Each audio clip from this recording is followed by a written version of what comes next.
محترم مسلمانانو بیګاله د لوی اختر مبارک شپه ده. یاد ساتئ محترمو څوک چې د لوی اختر په شپه باندې د وظیفه وکړي، الله پاک به د انسان له دومره رزق ورکړي چې الله پاک به د انسان مالامال کړي. الله پاک به انسان له دومره پیسې ورکړي چې د انسان سره ور پیسو کې حد و ځای نه وي. الله پاک به د انسان له په ژوند کې دومره سکون ورکړي، دومره اطمینان او راحت ورکړي چې انسان به ته حیران نشي. بس صرف د قرآن مجید د یو سورت تلاوت دی او ورسره د الله پاک یو دوه نومونه دي چې څوک محترمو دا وظیفه کوي، په هغوی باندې به جادو نه وي، په هغوی باندې به جنات نه وي. دغه رنګه محترمو هغوی به نظر کېږي. نو دومره پاورفل وظیفه او ستاسو په زړونو چې څومره حاجات دي الله پاک به لازماً پوره کوي، څومره مشکلات دي الله پاک به دغه مشکلات دا محترمو ختموي. بس تاسو یو ځل دا وظیفه وکړئ، په الله پاک باندې یقین وکړئ، انشاءالله العزیز وظیفه به خپل اثر محترمو دا به ضرور ښیي. بسم الله الرحمن الرحیم. شروع کوم د ډیر زیات بخښونکي او د ډیر زیات مهربان رب په نوم باندې.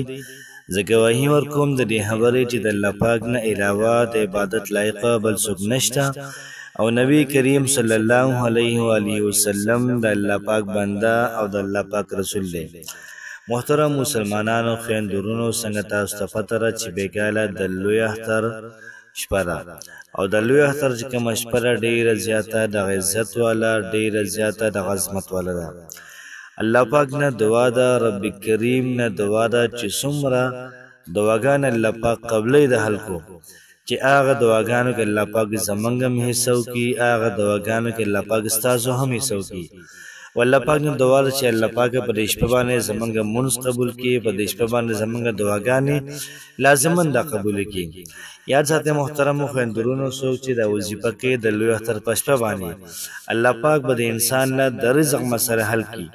که دغه د پیسو مسله وي او که دغه د کاروبار مسله وي، که دا د رزق مسله وي، که دا د خوشحاله ژوند مسله وي، انشاءالله العزیز په دنیا کې به پرسکونه بهترین اعلی زندگی تیروي. یا که څوک داسې وي چې په هغوی باندې جادو شوی وي، ډېر خلک داسې وي چې هغوی د جادو د وجې ډېر زیات ګډوډي، یا څوک د نظر شوي وي یا په چا باندې پیریان وي. یاد ساتئ محترمو دا وظیفه وکړئ، انشاءالله العزیز تاسو ته به هېڅ قسم له ټینشن دا به نه وي.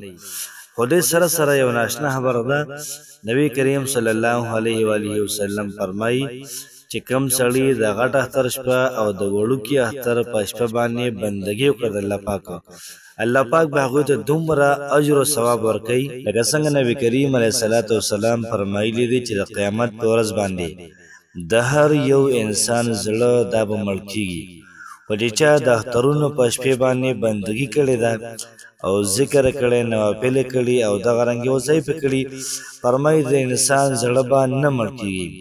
د قیامت په لویه ورځ باندې محترمو د قیامت ورځ دومره سختي ده چې انسانان به ټول راجمع شي آدم علیه السلام ته به وایي چې ته زمونږ پلار یې، ته راشه موږ له فیصله وکړه. الله پاک ته ووایه آدم علیه السلام نه واله عیسی علیه السلام پورې تمام پیغمبران د عذر پیش شي چې د الله پاک مهله موږ نه شو تللی.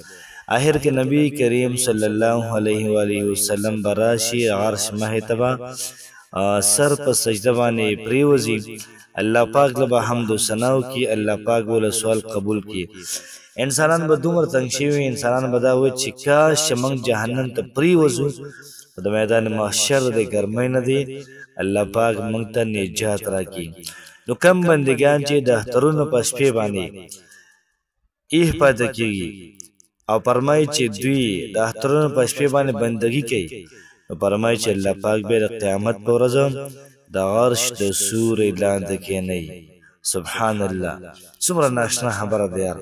یو طرف ته هلکه سوځي، فریاد کوي، جاړي او دغه رنګې هر چا پسې ګرځي، یو ته مینت کوي، بل چا ته مینت کوي او د عرش د سورې لاندې ناست دی. اول دغه تا ته یهې به میلاویږي، هر قسم بوتلې میلاویږي تا ته، هر قسمه خوراک میلاویږي تا ته. نه ته په دنیا کې هم خوش قسمته انسان یې، نه ته په آخرت کې هم خوش قسمته انسان یې. نو کوشش وکړئ چې بیګاله وظیفه مو سره وکړئ او بیګاله د شپې تاسو یو څو رکعته نوافل وکړئ. فرمایي چې کوم سړی د ماسخوتنې لمونځ جمع سره وکړي، یا زنانه د ماسوتنې لمونځ کور کې په ټایم باندې وکړي او د سهار لمونځ په ټایم باندې وکړي او سړی د سهار لمونځ جمع سره وکړي، د ټولې شپې د بندګۍ ثواب ورته دا میلاویږي. که موږ نور هېڅ هم نشو کولی، صرف د ماسوتنې لمونځ جمع سره او د سهار لمونځ جمع سره وکړو، انشاءالله د قیامت په ورځ باندې به د عرش د سوري لاندې یو. سبحان الله. نن چې کومه محترمو زموږ وظیفه ده، نو د لوی اختر په شپه باندې 129 پیرې، یو سل یو کم 13 پیرې تاسو سورة الکوثر ووایئ، انا اعطیناک الکوثر دا ووایئ. پیسو باندې تموئ، پیسې به سیوا کېږي. په کور باندې تموئ، انشاءالله بهترین کور به الله درکوي. په رزق باندې تموئ، الله پاک به تاسو له رزق درکوي. که تاسو سورة الکوثر ویلې په خپل بچو هم دم کو، انشاءالله العزیز الله پاک به بهترین طریقې سره غټ کړي. د هر قسمه نظر بد نه به ساتي، دغه رنګې د پیریانو نه، دغه رنګې شیطانانو نه به ساتي. ورسره یا توابو او یا کریمو، دا چې سره تاسو وایي، انشاءالله العزیز جادو، جنات، نظر دا محترم دا باندې ډیره زیاته بهترینه، ډیره زیاته پاورفل وظیفه ده.